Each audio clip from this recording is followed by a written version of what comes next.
a name that scared millions of women. Imagine being told as a teenager that your ovaries are covered in cysts and that those cysts could burst at any time.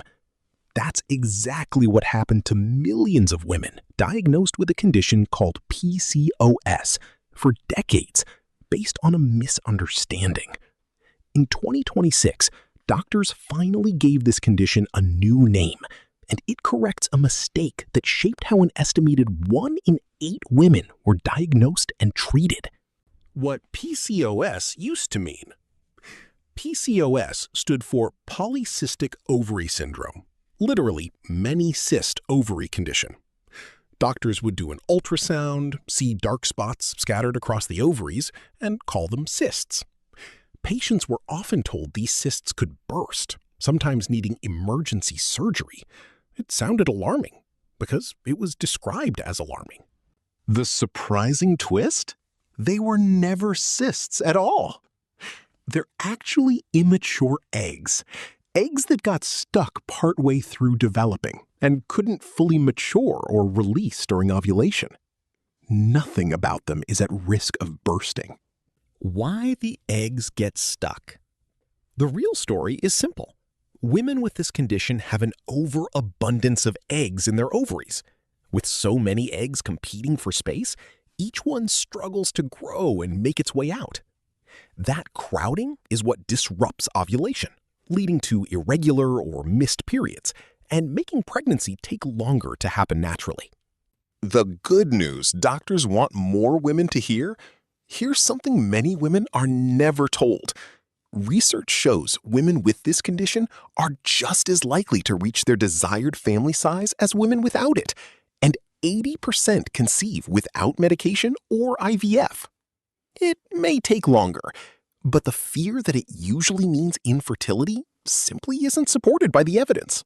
It's not just about the ovaries at all. This is the biggest reason for the name change. The condition affects the whole body, not just the ovaries. It's linked to high levels of male sex hormones like testosterone, which can cause acne, extra facial or body hair, and thinning hair on the head.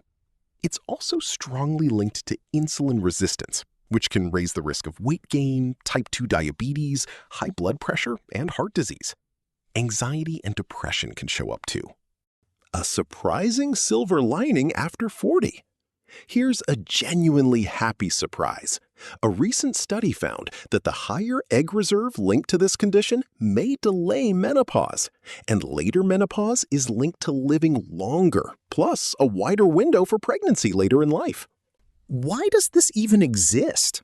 An evolutionary theory. Why would 1 in 8 women carry this condition at all? One expert theory: thousands of years ago, storing extra energy as body weight, spacing out pregnancies, and staying fertile longer may have actually helped our ancestors survive in times when food was scarce and childbirth was riskier. In today's world of abundant food and safer childbirth, the same traits that once helped now show up as challenges instead. The new name? PCOS. So, what's the new name?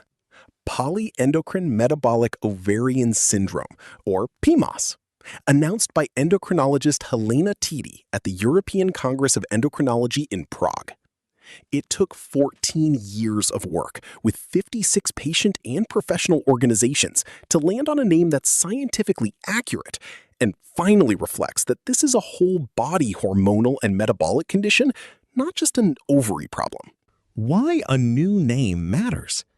A name shapes how a condition is understood, feared, and treated. For years, the ovary-only framing meant many women only sought help when they were trying to conceive, while the hormonal and metabolic side went unaddressed. This renaming isn't just paperwork. It's a chance for more women to get the fuller picture of their own health and a little less fear along the way.